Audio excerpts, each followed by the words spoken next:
থাইল্যান্ডের সুবর্ণভূমি এয়ারপোর্ট নামার পর আপনারা যদি সরাসরি পাতায়া চলে যেতে চান এবং আপনার হাতে যদি বাজেট কম থাকে তাহলে এই ভিডিওটি কিন্তু আপনার জন্যই।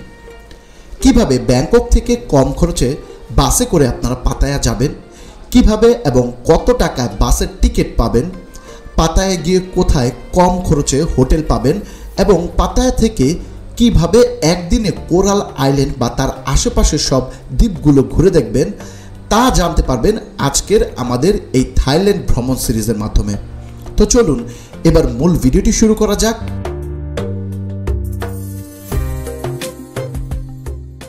থাইল্যান্ড ভ্রমণ সবার কাছে জনপ্রিয়, কারণ এই দেশে রয়েছে প্রাকৃতিক সৌন্দর্য, ঐতিহ্যবাহী সংস্কৃতি, আধুনিক জীবনযাপন এবং অন্যান্য দেশের তুলনায় কম খরচে ঘুরে বেড়ানোর সুযোগ। তাই সকল ভ্রমণ পিপাসুদের কাছে পছন্দের তালিকার সবার প্রথমেই রয়েছে থাইল্যান্ড। থাইল্যান্ডের বিভিন্ন ধরনের ভ্রমণ গন্তব্য রয়েছে।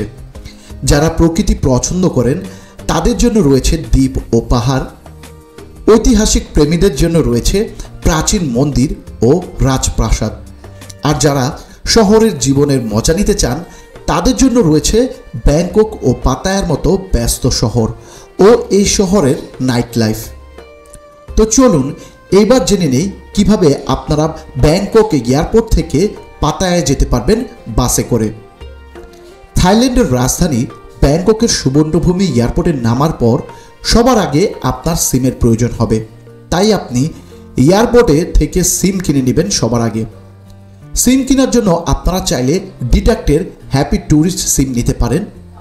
এয়ারপোর্টে ডিডাক্টের শপ পেয়ে যাবেন, যেখান থেকে আপনারা খুব সহজেই সিম কিনে নিতে পারবেন মাত্র 49 বাতে। ডিডাক্টের সিমের দুটো প্যাকেজ খুবই পপুলার। একটি হচ্ছে 299 বাতের প্যাকেজ। এই প্যাকেজে আপনারা আনলিমিটেড ডাটা পাবেন প্রতিদিন 15 জিবি করে ইউজ করার জন্য, এবং এটার মেয়াদ থাকবে 8 দিন। আরেকটি পপুলার প্যাকেজ হচ্ছে 599 বাত। এটাতে আপনারা 30 জিবি করে পাবেন প্রতিদিন এবং 15 দিন এটার মেয়াদ থাকবে। সিম নেবার পরে প্রথমেই আপনারা চলে যাবেন গ্রাউন্ড ফ্লোরে, বা যেটাকে অফিসিয়ালি ভাষায় বলে ফার্স্ট ফ্লোর। গ্রাউন্ড ফ্লোরে গিয়ে আপনারা 8 নাম্বার কাউন্টারে চলে আসবেন। এখানে আপনারা পেয়ে যাবেন কাউন্টার বাস বা বাসের যে কাউন্টারটা সেটা। একটি কথা বলে রাখা ভালো, ব্যাংকক থেকে পাতায়া বাস সার্ভিস কিন্তু সকাল 7টা থেকে শুরু হয় এবং রাত 9টা পর্যন্ত খোলা থাকে। মানে এই সময়ের মধ্যে আপনার বাস পাবেন, এছাড়া পাবেন না। রাত 9টার পর আপনারা যদি বাস সার্ভিস পেতে চান সেটার সুযোগ কোনো থাকবে না, তখন আপনাকে ট্যাক্সি বাধ্যতামূলক নিতে হবে। প্রতি 1 ঘন্টা পর পর পাতায় যাওয়ার জন্য কিন্তু বাস ছাড়ে এবং কাউন্টারের ডিসপ্লেতে পরবর্তী বাস কখন আসবে সেই সময়টা কিন্তু উল্লেখ থাকে।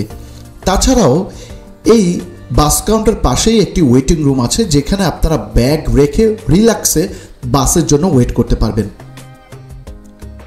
সুবর্ণভূমি থেকে পাতায়া যাবার বাস ভাড়া কিন্তু মাত্র 143 বাত। ভাড়া কিন্তু এটা পরিবর্তনশীল, তবে 8 নাম্বার গেটের বাইরেই কিন্তু আপনার বাসটা সময় মতো এসে দাঁড়িয়ে থাকবে। বাসে ওঠার পর মাত্র 2 ঘন্টা 30 মিনিট বা এর কম বেশি সময় লাগবে আপনার ব্যাংকক থেকে পাতায়া যেতে। এবার আপনাদের সুবিধার জন্য এটি তথ্য দিয়ে রাখি, বা এটা জানা কিন্তু আপনাদের অত্যন্ত জরুরি। এই বাসটা কিন্তু পাতায়াতে 3টি স্পটে যাত্রীদের নামিয়ে দেয়। বাসটি কিন্তু সুকুম্ভিত রোড হয়ে যাবে, কিন্তু আপনাদের পছন্দ মতো জায়গা বা আপনাদের নির্ধারিত হোটেল যেখানে, আপনাদের কিন্তু সেখানে নেমে যেতে হবে। ধরুন আপনাদের হোটেল যদি টার্মিনাল 21 বা 21 মোড়ে থাকে তাহলে অবশ্যই আপনাকে নর্থ পাতায়া রোডে নামতে হবে। আর যদি আপনার হোটেল ওয়ার্কিং স্টেটে থাকে তাহলে অবশ্যই আপনাকে নামতে হবে সাউথ পাতায়া রোডে। বাংলাদেশের ট্যুরিস্ট বা ইন্ডিয়া থেকে বা যারা ট্যুরিস্টরা আসে, থাইল্যান্ডের ওয়ার্কিং স্ট্রিটের আশেপাশেই সবচেয়ে বেশি হোটেল নিয়ে ট্যুরিস্টরা থাকে। যাই হোক, এবার বাসের কিন্তু লাস্ট স্টপেজ সেটা হচ্ছে জমটিন সুবর্ণভূমি এয়ারপোর্ট পাতায়া। এইখানে আপনার বাসের লাস্ট স্টপেজ। কেউ চাইলে লাস্ট স্টপেজ এখানেও নামতে পারবেন এবং আবার এখান থেকেও কিন্তু বাসে উঠতে পারবেন ব্যাংকক যাওয়ার জন্য।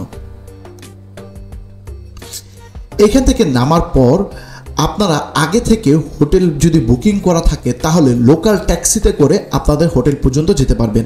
তাছাড়া আপনারা যে কোনো বাস স্টপেজে নামেন না কেন সবসময় ট্যাক্সি সার্ভিস পেয়েই যাবেন।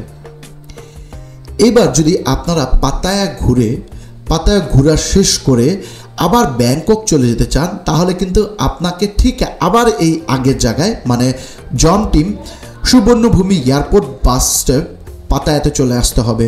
পেন রেস্টুরেন্টের সামনে বা এর অপোজিট সাইডেই কিন্তু আপনারা কাউন্টারটা পেয়ে যাবেন। কাউন্টারে ঢুকে সেম আগের মতো আপনারা টিকিট নিতে পারবেন বাসের, এবং এইখান থেকে আপনি 2 দিন আগে বা অগ্রিম টিকিট কিন্তু বুকিং করতে পারবেন। এখানেও সেম সকাল 8টায় কাউন্টার ওপেন হয় এবং রাত 9টার মধ্যে বন্ধ হয়ে যায়। এখানে আপনাদের সুবিধার জন্য আরেকটি তথ্য দিয়ে রাখি, সেটা হচ্ছে আপনারা যদি ছোট ব্যাগ হ্যান্ডব্যাগ ক্যারি করেন তাহলে আপনারা এগুলো ফ্রিতে আপনার সাথে বা বাসের ভিতরে ওঠার পর যে হ্যাঙ্গিং জায়গা আছে এখানে রাখতে পারবেন ফ্রিতে। বাট যদি আপনারা বড় লাকেজ নিয়ে আসেন তাহলে কিন্তু পার লাকেজ প্রতি আপনাকে 20 বাত পেমেন্ট করতে হবে। তো আশা করি আপনারা কিভাবে ব্যাংকক থেকে পাতায়া আসবেন বা কম খরচে বাসে কিভাবে আসবেন সকল ইনফরমেশন পেয়ে গেছেন। এই ক্ষেত্রে আপনারা যদি ব্যাংকক ট্যুরের পরিকল্পনা করেন এখন, আমি মনে করি এইটা আপনার জন্য অনেকটাই সহজ হয়ে যাবে।